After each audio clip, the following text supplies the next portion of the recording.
Yeah, what are we doing? Oh, we're gonna do let's do a fade here. Go short on the side. Okay. A little bit longer on the top. A little bit longer? Yeah, a little bit longer on the top. But God. All right, cool. Yo, so as you see, we got our work cut out for us. We got about a year's worth of growth that we're gonna be cutting off today.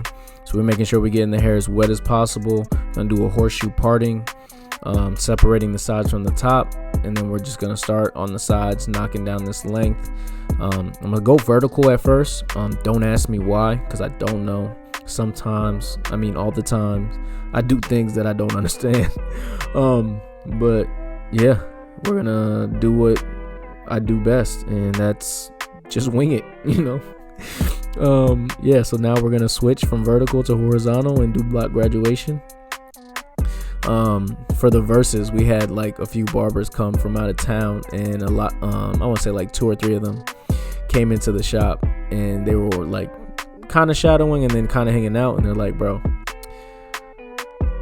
like, how do you even explain that? Like, how do you even explain what you do? Because you're like all over the place. And I don't really always have an answer. I think the only time I go into a haircut with a plan is if I'm doing it for the academy. Like, that's the only time I feel like my haircuts make sense, even though I should make them make sense all the time. And that's just what it is, I guess. Don't get me wrong, like the end product is always good, but how I get to that end product doesn't always make sense. Not even close to make sense, but hey, it is what it is. It's got me this far, and I'm not too bad. So anyways, as you see, we went across the entire ridge, we established our perimeter, and now we're going in with our clippers and pretty much just debulking, getting all that hair on the sides down. A 4 is about my finger length, so you can see that it's going to blend into the perimeter pretty nicely when it's all said and done. That's a pretty good base to start with, especially from how long the hair was to begin with. So at this point I'm extremely confident about what we're doing. And it's crazy because when you first get into the shop, and especially in my barber school, I think probably the longest hair I did was like a 1.5. It's very short hair, very quick cuts, nothing too crazy. So to come into the shop and to deal with these kind of cuts, especially as a walk-in when you're not doing too many cuts, used to really stress me out. Barbering itself used to stress me out. It was at a point one time where I wasn't even sure if this was for me. Like, naturally, most things come pretty easy to me, and barbering was one of the few things that I tried, and it was like extremely challenging and extremely difficult. And to have the friends that I had in the industry, and to see the work that they were putting out, especially when I got out of school and I was in the shop, it was intimidating, it was stressful, and it made me think like, man, is this even what I really want to do? But each day I got better and better, and I think that goes with anything in life. It's just like your hair cutting. It's like, it's gonna be ugly when you first start. Just like in basketball, like, you don't know how to shoot a 3 your first day at the court. You can probably barely make a layup, but then you go out there and you keep shooting, or you go to the shop and you keep cutting, and then before you know it, the things that you used to stress out about and really beat yourself up about, you don't even think about anymore. And that's the beauty in challenging yourself, is that it's not always going to be hard. It gets to the point where there's a flip and there's a transition, and that's pretty exciting, because you know that you're growing. Like I always say to myself, without resistance, there's no progress. You know what I mean? So if something is hard to you, you just got to keep fighting through it and keep going, because eventually it's gonna get easy, and then you're gonna have a new set of challenges. Because every level has its own challenges, but that only means that you're growing. So you knock out one level, then you find a new set of challenges, because before you know it, there's gonna be nothing that really stresses you out. It's just a matter of perfecting your craft. And not to spill in too much of that, this haircut is really not like a complicated cut. He's getting a 2 on the sides, tapering out the beard area into his beard. His beard was cut pretty low, before. So we're gonna take his beard down to like the same, like a 1.5, to blend into the fullness at the bottom, so that way he has a much fuller beard, because he was borderline almost at a chin strap, and he has a solid beard, so we don't want to make that beard go to waste. Yeah, so man, this transformation was crazy. Probably just cut all over the place. I don't think I wanted to do a 2 on the sides in the beginning. I think I wanted to do a 3. And then when I did the taper, I just made the decision to do the 2. So then I had to go back to the other areas where I committed with the 3 and just lighten it up. So now we're going into the neck taper, and you guys probably can see the red spots on his skin. It is a skin condition that he has, so let's be mindful of that. And that's why we don't want to go too low on the sides either, because we don't want that to stick out. We want our clients to be extremely confident when they leave the barbershop, because I can speak for myself. When I leave the shop, I'm probably the most confident that I can be, you know.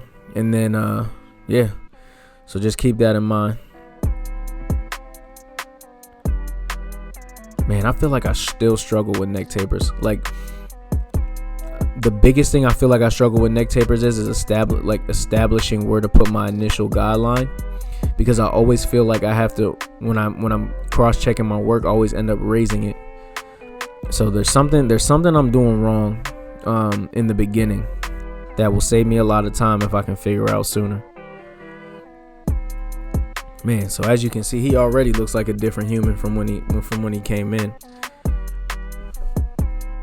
It's wild as barbers, like the kind of impact and change that we can have on someone's life. Like, if you look at the before, he looked like a lost man. He looked like a lost soul. And it's our responsibility to bring him back to life. And it's just wild you do that for people on a daily basis. You know what I mean? Like, his kids might not even recognize him when he gets home. That's how much of a transformation this is. And that's the crazy part. With hair this long, I probably go over it like in cross-check like 3 or 4 times. I don't feel like you can ever do it long hair perfectly the first time. And for me, I'm at a point where I probably don't do it the first couple times. I'm constantly going back and cleaning up, and even in those instances, it's still not going to be perfect. It's going to be good, but it's not going to be perfect. So I'm still trying to figure that part of my game out, and constantly trying to learn new tips and tricks, and try to understand longer hair at another level, to just make me the best all-around barber I can be. I'm not trying to be, stuck to one type of hair. I want to be able to face whatever walks through that door on a daily basis. So I love haircuts like these that challenge me to think and to go outside of the norm. So I just put a little product in his head, and now we're gonna blow dry, and this haircut is really coming together.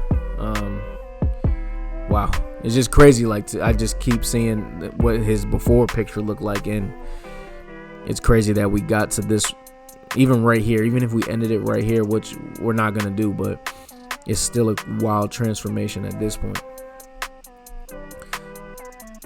I am using a Dyson blow dryer. I just put a Tomb 45 sticker on it. Tomb 45 has no affiliation with Dyson. So as you can see with the hair blow dried, it's starting to come together pretty nice. We're gonna go back over that hairline, get any stray hairs that he has, and then go over the C cup area again. And then we're gonna go into lining up his beard. So like I said before, we're gonna try to keep his beard as high as possible. The client does have a very nice beard. Excuse not being able to see. As you guys know, I'm still getting used to this recording thing. Not perfect, but we try to be better after every video, and hopefully you guys can see enough to learn a little something. That's crazy. His beard was his beard started where it was like extremely dark. It almost, like I said before, it almost looked like a chin strap. And I'm like, dude, bro, you have such a nice beard. We got to leave it as high as possible. So shout out to the clients who give you the freedom to use your professional eye and do what's best for them. So the haircut is I mean, at this point it's pretty much done. We're just gonna do the beard lineup and that's it. So you can see how we went from zero to hero. Saved this man's life, threw my cape on even though the cape was on him. And there it is. So I'll catch y'all next time. Thanks for sticking around.